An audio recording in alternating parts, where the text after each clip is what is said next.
start the interview with a little quick-fire question and answer session, just to form a whole image of you as a character. So, what's your favourite drink? I don't drink so much these days, but I used to drink real beer in my younger days because I was involved with the campaign for real ale. And what's your favourite film? Going back a bit, but I would say it's probably James Bond, From Russia with Love, Sean Connery. What sort of music are you into? Nearly everything. I am a musician. I play tenor sax, so it's difficult for me to pick one because I like everything from classic to rock and roll and everything in between. But smooth jazzy stuff is what I play. Obviously, the idea of this interview is to sort of let students know about the politicians in the local area. So if we start off first with a focus on the biggest questions that will affect students, what will your party be doing to help students find jobs when they graduate? Finding jobs on graduation is obviously tied up with the general economy, which is an extremely difficult area and has been for the past couple of years. So we need to do something to regenerate the economy to create those jobs out there. Personally, I work in the environmental engineering sector, and we have actually found it quite difficult to get finance to expand. We're in an expanding sector, but financiers are not very keen on supporting that, and that's something that's going to be resolved, and it's all tied up with the banking crisis. You know, I'm no economist, I'm an engineer, but something's got to be done to influence people to stimulate the economy. What is your personal stance on university tuition fees? I'm hugely against charging tuition fees. I was against it from the outset. I was slightly disappointed that Vince Cable, our Treasury spokesman, has said we can't produce a timetable for it, but we're still committed to the abolition of tuition fees. And the sooner the better, as far as I'm concerned. I think it's a false break on people's opportunity to get into higher education. Focusing specifically on Warwick University students, what do you or your party plan to do for the students of this particular university? You know, that's probably a more local question than a parliamentary question, but half of the university is in the constituency I seek to represent, and my colleague John Whitehouse is actually the county councillor for the area, and he and I talk a lot about the university. You know, there are things like transport, accommodation, getting to and from the university, which are local issues in the wider community. The university is a huge, in a way, not just a place of learning, it's an incredible piece of enterprise for the whole area. And I think, you know, we're trying to work on a cycle track that goes to Kenilworth, the Connect cycle path, and John's been very involved with that. And I think it's, you know, my experience today to get into the university, it's very difficult. I think the Unibus goes some very indirect routes to service Kenilworth and Leamington, and I think, you know, things could be done locally for that. I'm going to move on to some other questions because I think it's important to give students, particularly at this university, a chance to learn about other policies of yours and your party so that we can have a wider view of you as a politician. What is your stance on green issues and the environment? To my mind, the biggest threat that faces the world now, over the next few years and the next decades, is the environment.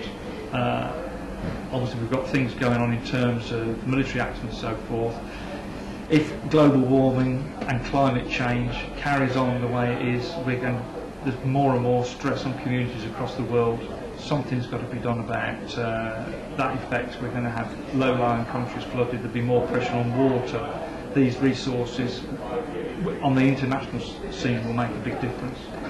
What we can do about it, I think there's a huge, even for those climate change deniers, there's huge pressure on energy resources. So, you know, I think we're probably at or have passed the peak oil spots where there's more oil being extracted and used than is available in the future. That is going to affect the price of energy. It's a question of spending now to receive the benefits later. It's almost a return on your investment in terms of energy. I think we need to do stuff on a far more local basis and give people opportunity to generate their own energy. But the principal thing we can do is to conserve energy. It's been a cheap resource that people have used for a long time and have taken for granted. that's a huge pressure that could be relieved by simply turning lights off when they're not in use and closing windows and all this sort of thing. How is your party committed to combating inequality? Well, we as a party obviously come from that standpoint of trying to combat inequality. We've recently announced a change to the tax regime to take everybody out of the tax system that earns less than £10,000. Society's become more unequal in the UK over the past few years. The present government have tried to do it by rather complex measures of 10% tax and so forth. The simplest thing is to take everybody out of that tax system, and our Treasury spokesman, Vince Cable, has come out with the mansion tax, so that people have very large properties, contribute more that they can afford.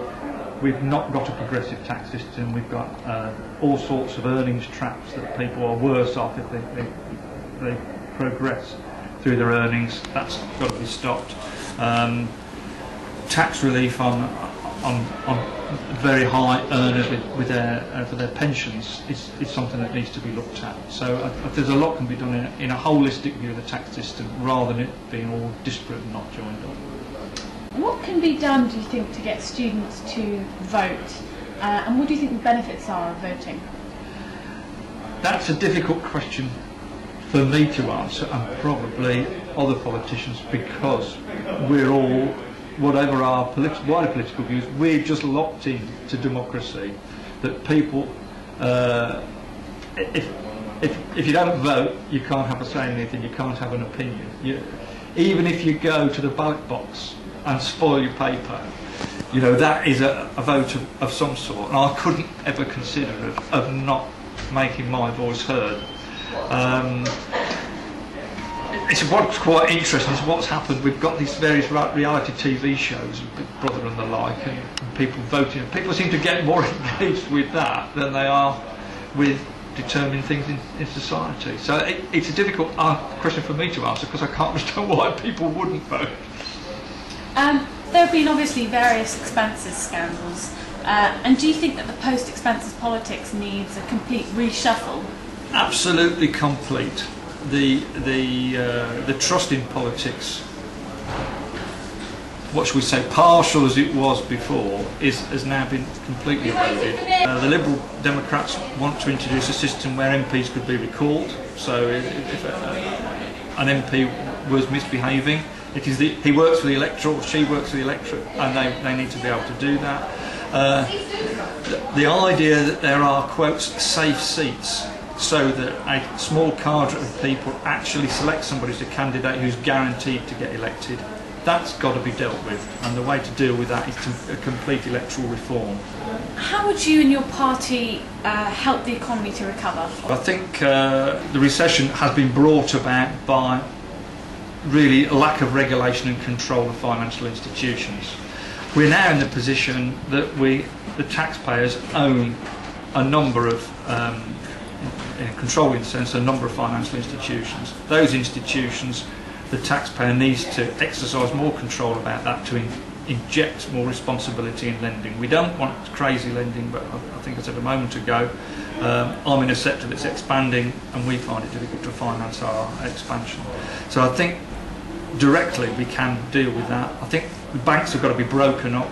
We shouldn't be in a position that any private institution we can't afford it to fail. Therefore we've got to prop it up, because we've not got a level playing field in competition. What issues are you and your party focusing on in this year's elections? What do you think are the most important issues? Well, I would say the environment, because but I think that's a thread that runs through all our policy. We've obviously got the economy is an enabler for everything else. But I see the Labour Party have recently latched onto the word fair. I mean, I carry a card in my pocket from the Liberal Democrats about our constitution, and fairness is the theme that runs through that. People are all different. People have got different aspirations. We can't all be millionaires, but people respect fairness. The people that are, if you like, have to, through their own efforts, achieve those things, and the encouragement to education.